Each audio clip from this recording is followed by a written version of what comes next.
Então vamos lá, galera. Vocês me conhecem, me chamo Marcos Prado.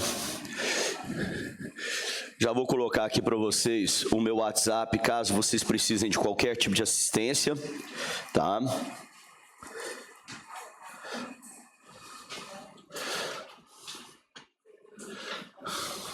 Já a rede social aqui, depois a gente vai fazer uns vídeos aí comentando a prova, parte de redação. Se você quiser seguir também, professor Marcos Prado. Está aqui o meu WhatsApp também. Que você possa entrar em contato comigo também. Perfeito? Você perdeu o WhatsApp, é só você entrar pela rede social também, lá conversando pelo chat lá, a gente vai ajudando naquilo que for necessário. Galerinha, então vamos lá. Começando aí falando um pouquinho sobre o que é importante nós pensarmos aí na nossa prova de redação. Eu quero que você primeiramente observe que nós fizemos um material bem descritivo para vocês sobre vários parâmetros da nossa redação. Desde a parte instrucional, né, do que deve ser feito em redação, do que não pode ser feito, mas também trabalhamos a questão dos eixos temáticos, situações que podem vir a ser cobradas aí e quais são as linhas de abordagem que vocês devem tomar. Mas a gente precisa primeiramente se preocupar com o seguinte, tá? Quando a gente pega aí na segunda página, a página 70, nós temos os nossos critérios avaliativos, tá? Nesses critérios avaliativos, é importante nós focarmos em uma situação que está muito clara aí para nós, tá? Geralmente a galerinha fica muito preocupada com a questão do tema, né? O tema realmente é muito importante, né? Que você saiba qual é o tema, o que é impossível, principalmente em termos de FGV. Para quem já acompanha a FGV sabe muito bem que é uma banca muito imprevisível, né? Ela está inclusive em meio a muitas polêmicas, né? Como foi agora recentemente a prova da Polícia Civil do Piauí, né? Assim, está um pouquinho, digamos assim, conturbada na sua forma de cobrança. Mas o ponto é que essa preocupação quanto ao tema, ela precisa ser controlada porque, segundo os critérios de avaliação que nós temos aqui, vocês vão perceber que a parte temática, tá? Ela entra somente com 6 pontos. Ela não é como, por exemplo, na prova da PPGO, em que a parte temática era 8 pontos em 10. Aqui nós temos 4 pontos que são unicamente para a parte de estruturação, que são os critérios 5, 6, 7 e 8. Tá certo? Nós temos 4 pontos, ou seja, quase o mínimo daquilo que a gente precisa para se manter no certame, né, que são 5 pontos, 50%. E nós precisamos nos lembrar que na prova da PPGO, por exemplo, como também principalmente na prova da PMGO, que foi regionalizada, nenhuma regional masculina foi totalmente ocupada. Sobraram-se vagas em todas as regionais, por conta da questão da desclassificação. Quem tem acompanhado minhas redes aí, eu tenho feito publicações sobre diversos concursos em que candidatos, como para promotor do Ministério Público, né, de Mato Grosso do Sul, os 183 candidatos foram reprovados na prova de redação. Ninguém passou na prova de redação. E não é por questão de critério, de conhecimento do tema abordado. É porque o pessoal hoje, em geral, assim como no próprio Enem, que nós tivemos quase 500 mil de candidatos que zeraram a redação. Em decorrência do quê? Da fuga à modalidade.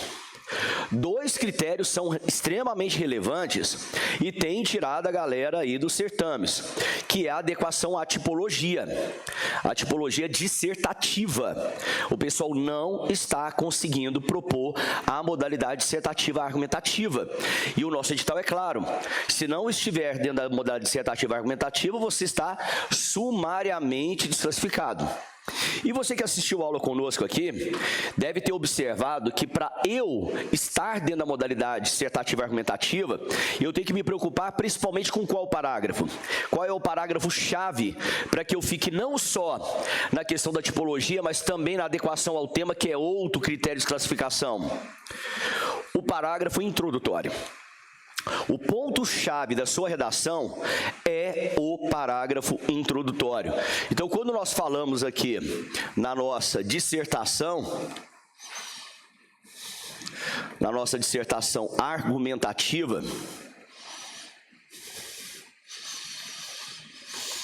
nós precisamos nos lembrar da introdução.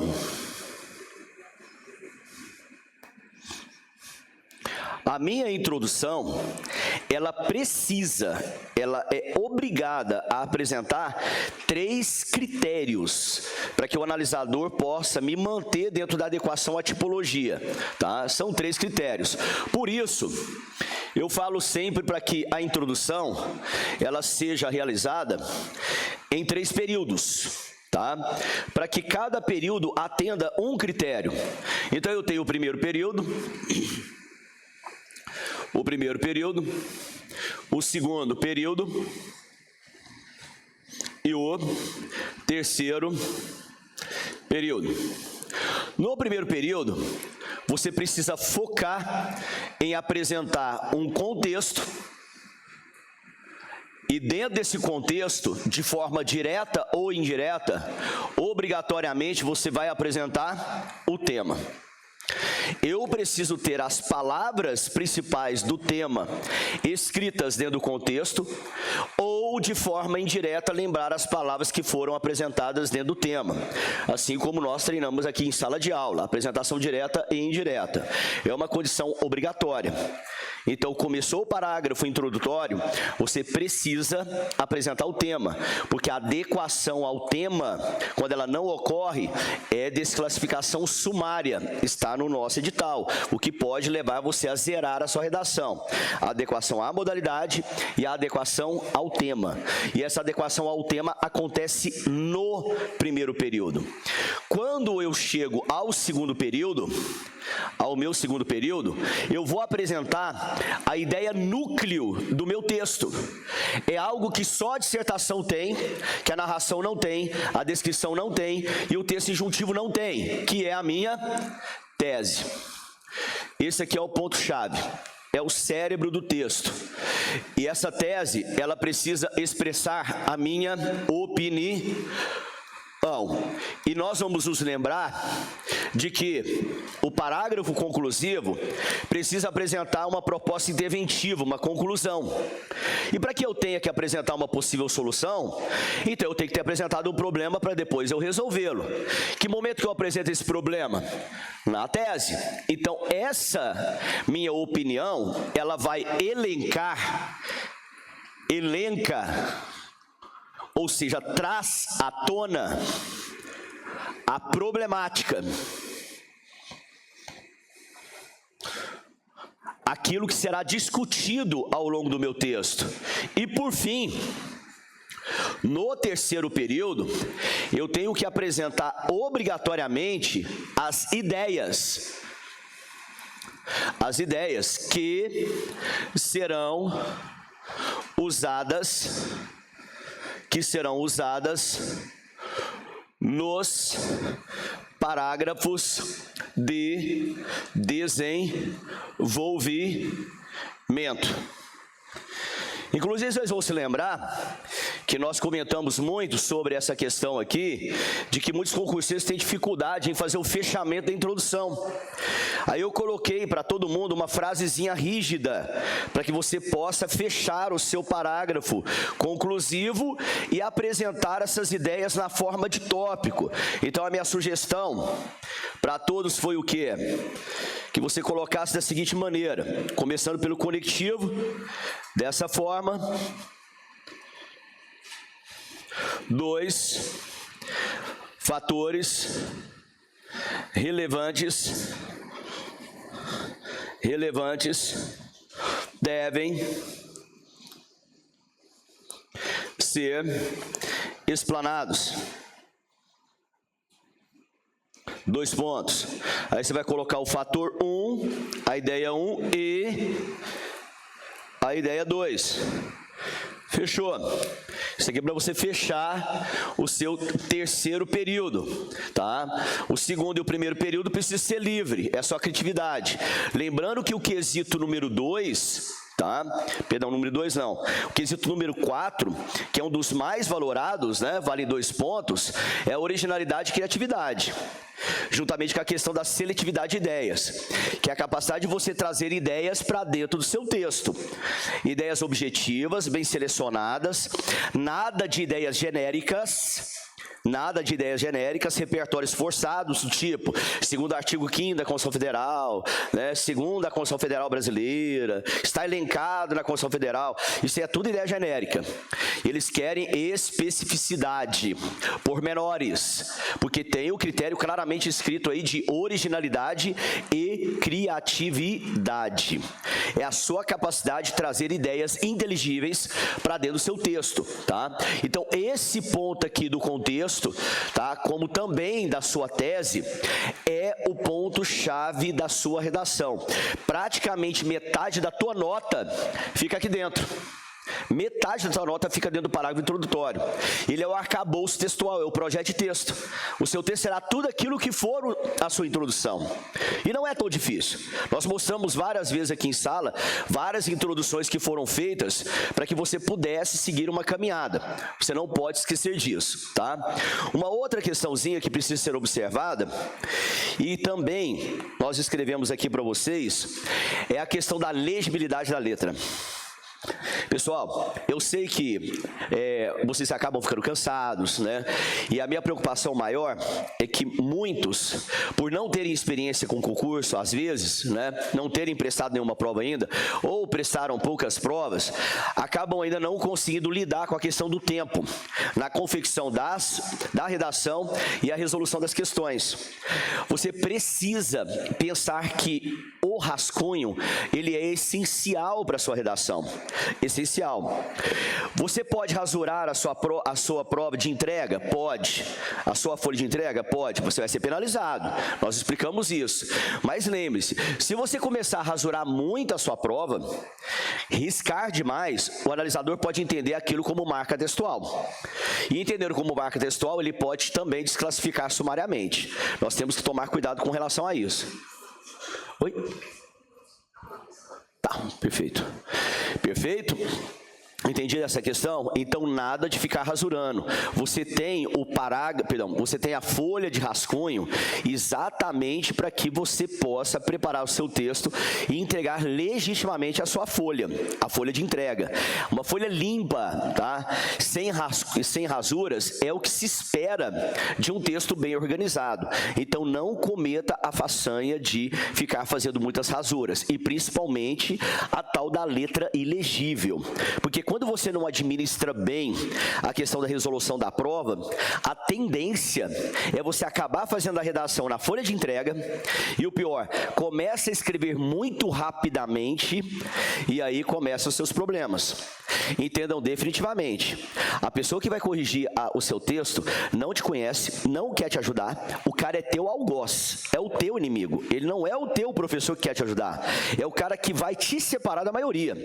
Se ele olhar para a palavra e não entender, beleza, não entendeu, o problema é seu.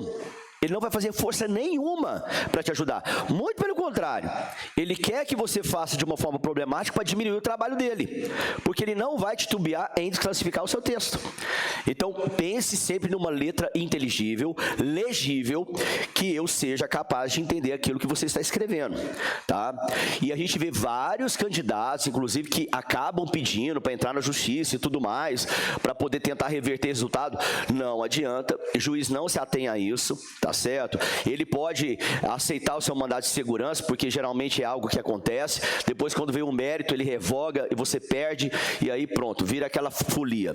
O interessante é que você faça tudo certo de primeira, entregue uma redação bem redigida e legivelmente redigida, é a parte mais importante, perfeito? Outra questão também que nós precisamos observar é a junção do quesito 6 e 7, coerência, no número 6, e coesão, que juntos nós chamamos de coesão e coerência textual. Galerinha, a coesão e a coerência textual valem juntos 2 pontos. É uma questão unicamente organizacional do seu texto. Você precisa entender o seguinte: quando você estiver trabalhando os seus parágrafos, o único período que não iniciará com o conectivo é o primeiro, porque é quando o seu texto está começando. Você deu o ponto final, vai continuar no mesmo parágrafo? Começa com conectivo. Você deu o ponto final, vai começar um novo parágrafo? Você tem que iniciar esse parágrafo também com conectivo. É uma relação obrigatória. E um detalhe, quando você observa a parte da coesão aí, ele coloca para nós dois tipos de coesão que serão verificados. Quais são? A coesão referencial e a sequencial, não é isso que ele coloca para nós? O que acontece? Principalmente aquele que está habituado a mexer com o esqueleto, geralmente utiliza só conjunção. Conjunção é coesão sequencial, não é coesão referencial. Então, o que nós falamos em sala de aula? Você utilizar entre os parágrafos e entre os períodos elementos coesivos diferentes, já previamente selecionados. Então vejam, se vocês puderem anotar, nós teremos então o nosso primeiro parágrafo, o nosso segundo parágrafo, terceiro parágrafo e quarto parágrafo. Então vejam, o meu primeiro parágrafo no início,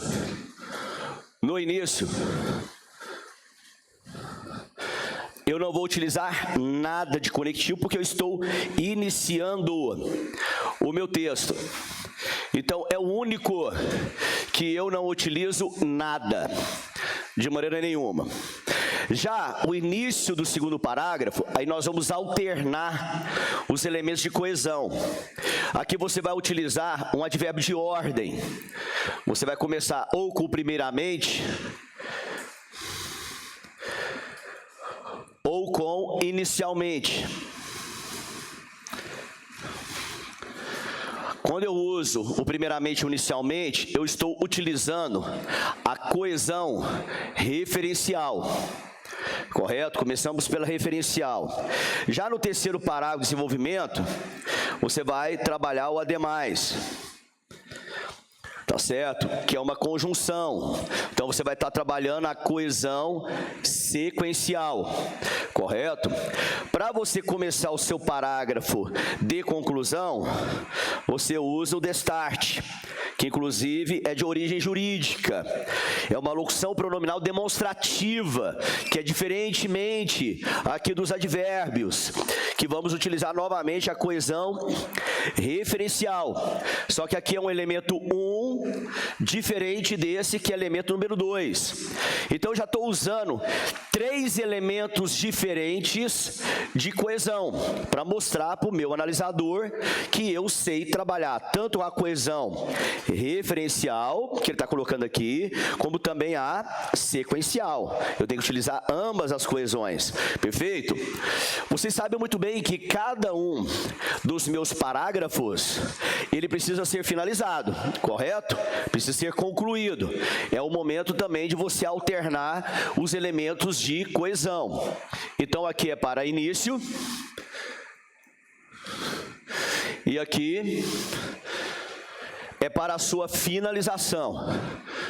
Fim. Conclusão do parágrafo. Você também vai alternar agora esses elementos de coesão. Nós não usamos nenhum no início, porque estamos começando o texto. Aqui na conclusão, você vai usar a locução pronominal, dessa forma. Nós estaremos utilizando a coesão referencial. Quando você for fechar o primeiro parágrafo de desenvolvimento, você trabalha o por conseguinte. Por conseguinte ou o logo. Qualquer um dos dois. São conjunções. Então, nós vamos trabalhar a coesão sequencial. Perfeito? Quando você for fechar o próximo parágrafo de desenvolvimento, você usa novamente uma outra conjunção, como, por exemplo, o portanto. Utiliza o portanto,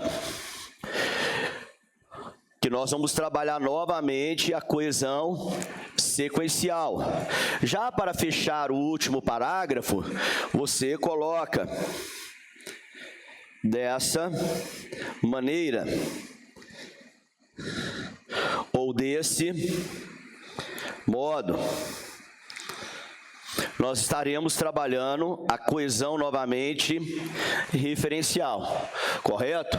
Então nós temos que perceber aqui, nós precisamos perceber aqui que essas são condições obrigatórias, tá? Para que a gente possa trabalhar as duas formas de coesão, correto? E precisamos também observar que a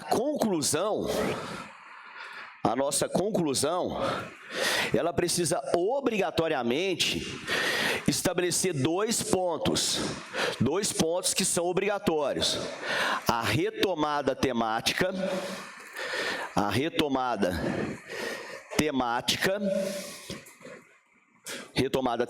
essa retomada temática, ela pode acontecer no início ou no fim. E a parte mais importante da conclusão, que é a minha proposta interventiva.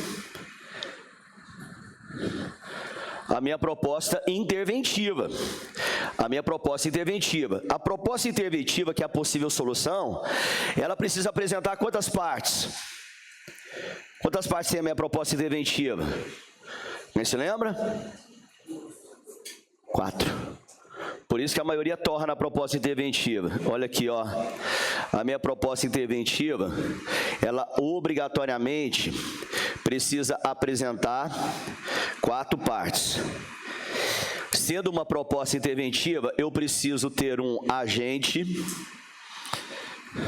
eu preciso ter uma ação, eu preciso estabelecer o meio dessa ação e a finalidade desta ação, obrigatoriamente. Para isso, então, eu farei 4 perguntas. 4 perguntas. Você vai responder uma atrás da outra, que você vai acabar montando o seu parágrafo de conclusão. Ó, quem vai fazer? Quem vai fazer? O que vai fazer? Como fará? E para que fará? Quem? O que? Como e para quê? Então você vai sequencialmente, tá certo? Por exemplo, de start, você pode usar o verbo caber aqui, ó, porque ele é um verbo transitivo direto e indireto, para pegar tanto o agente como a ação, ó. Ó, cabe a quem, ó, cabe a quem o que? Ó, cabe a quem fazer o quê? Cabe ao governo federal, juntamente ao Ministério da Justiça, promover novas políticas de inclusão. Tá vendo? Cabe a alguém fazer alguma coisa. Quando você acabar de dizer o que vai ser feito, aí você vai utilizar essa expressão por meio, ó. Por meio de algo, por meio de quê? E ao final, a fim de quê? São palavras-chave para você determinar o meio e também o quê? A finalidade. Então, cabe ao governo federal fazer alguma coisa por meio de algo com a finalidade de alguma coisa. Aí você acaba de fechar a sua proposta o quê? Interventiva, correto? Geralmente o que se observa nas redações é que a galera não coloca nem o meio, nem a finalidade. Só coloca o agente e a ação. O meio, a finalidade fica de fora. Então, metade da proposta interventiva fica a cambeta. Não pode acontecer isso, tá certo? E aí, eu quero também que vocês observem, por gentileza, em casa, tá? O curso promoveu aqui uma coisinha muito legal para vocês, que é a questão dos eixos temáticos. Dá só uma olhadinha aí. Nós temos 3 formas temáticas aí de trabalhar. Logo após os critérios avaliativos na página 70, você tem eixo temático número 1. Você tem a questão da democracia, representação política e fortalecimento das instituições. Aí nós colocamos aqui as linhas de abordagem, para te estimular o que abordar, ó. Falar sobre a representatividade política e legitimidade do Poder Legislativo, falar sobre a crise de confiança nas instituições democráticas, a participação cidadã, controle social e transparência, e a relação entre Estado, sociedade e parlamento. São abordagens que você pode fazer quando o tema é trabalhar democracia, representação política e fortalecimento das instituições. Se por acaso o tema vier trabalhando gestão pública, ética, responsabilidade, no uso do interesse coletivo, que seria o segundo eixo temático, você pode trabalhar o quê? A ética na gestão pública, a integridade administrativa, a eficiência e responsabilidade e moralidade no serviço público, o combate às práticas lesivas ao interesse coletivo e a qualidade da gestão como instrumento de justiça social. Perfeito? São as abordagens que você pode fazer se cair dentro da parte temática o que foi colocado para vocês. Agora, se vier dentro da parte temática direitos humanos, desenvolvimento social e desafios contemporâneos, você vai poder trabalhar na sua linha de abordagem a efetivação dos direitos fundamentais, aí entra a parte do direito constitucional, parte do artigo 5º, os incisos que são necessários, a questão da redução das desigualdades sociais você pode abordar, a inclusão social e políticas públicas, além dos impactos sociais das transformações econômicas, tecnológicas e também culturais. Então, esse material descritivo foi preparado para você poder, em casa, alinhar as suas ideias, tá certo? E assim, eu, Marcos Prado, entendo da seguinte maneira, tá? Até já fui concurseiro, já fui servidor público, exonerei, a minha esposa é concurseira, há pouco tempo assumiu aí o 9º cargo público dela, né? Ela troca de cargo o tempo inteiro, e eu digo para você o seguinte, essa coisa de que você vai chegar à noite, vai relaxar e tudo mais, eu sei muito bem, e quem já prestou concurso sabe, você vai ficar pilhado, vai ficar pensando naquilo. Se você for para cinema, você vai assistir ao filme e vai ficar pensando naquilo. Sabe o que você faz? Fica focado. Pega aí o que está sendo dado para vocês, faz como se fosse um momento de divertimento para você. Pega isso e vai revisar, vai dar uma lida. Até bater o sono e você dormir. Tenha uma boa noite de sono. Mas não perca o pouco tempo que te sobra fazendo coisas que não vão adiantar nada e você não vai conseguir deixar de pensar no que você vai ter que fazer amanhã. Então aproveita esse momento e já ocupa seu tempo dando uma lida nisso aqui. Porque ao final das contas, pensa da seguinte maneira. Quem vai decidir esse concurso é a prova de redação, sempre foi. Quem decide concurso público é a prova de redação. Ela mexe na dança das cadeiras. Então é interessante que você, tendo essa linha de abordagem aqui, você em casa leia e pense, pô, se for para falar isso, eu vou usar o quê? Vá fazendo alguns rascunhos, para na hora que amanhã você se levantar e for lá para o seu campo de prova, enquanto você está ali no seu Uber, alguém está te levando e tudo mais, você está dando uma repassada na linha de abordagem. Fica focado. Você vai descansar na hora que acabar esse processo. Amanhã acaba. Aí depois você vai descansar, vai dormir, vai fazer o que você quiser, tá certo? Mas foque naquilo que é mais importante, que é você garantir seu cargo público, porque quem passa mesmo fica pilhado do começo até o fim. Então fica dessa maneira, tá certo? Gente, infelizmente o tempo é muito pequeno mesmo, tá? Já me deram o sinal já lá há um tempinho. Eu realmente desejo uma excepcional prova para vocês, tá? Que Deus possa aí abençoá-los amanhã. Fiquem tranquilos, tá? Não percam o foco. Sejam objetivos, principalmente na questão da prova de redação, e não percam o foco no tempo da resolução de questões, tá certo? E qualquer coisa, o WhatsApp está ali, é só entrar em contato que a gente puder fazer para ajudá-los aí. Estamos juntos aí até a aprovação de vocês, perfeito?